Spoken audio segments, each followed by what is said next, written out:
Mr. Speaker, our bilateral relations with Myanmar are long-standing, and Myanmar is a key member of ASEAN. Singapore has always upheld the principle that the future of Myanmar has to be determined by her own people. We have supported Myanmar's difficult democratic transition thus far.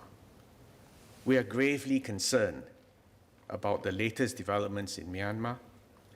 Myanmar was already facing serious socio-economic challenges and made worse by the onset of COVID-19 last year and the continued armed ethnic insurgencies. And of course, members are familiar with the situation of the refugees from Rakhine State. All these uncertainties, and including from the latest developments, not only damage the prospects for Myanmar, but also damage the broader stability of our region.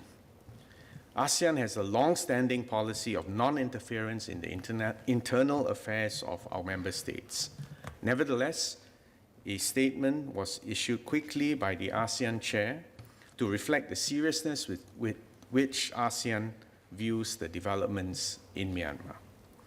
The statement emphasized and reaffirmed the importance of the principles enshrined in the ASEAN Charter, including adherence to the principles of democracy, the rule of law, good governance, respect for and protection of human rights, and fundamental freedoms.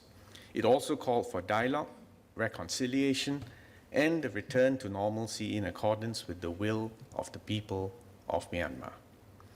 All ASEAN member states are expected to uphold the principles enshrined in the ASEAN Charter and the ASEAN Human Rights Declaration.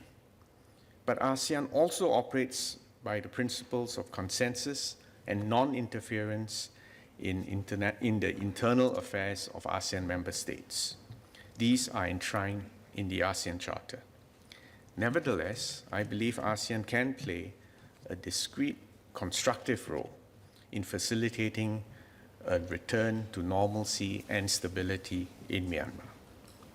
ASEAN's external partners, particularly the major powers, have an important role to play as well. Their perspectives are clear. You would have read their various statements that have been issued in the last 2 weeks. Engagement rather than isolation will go further in ameliorating this crisis.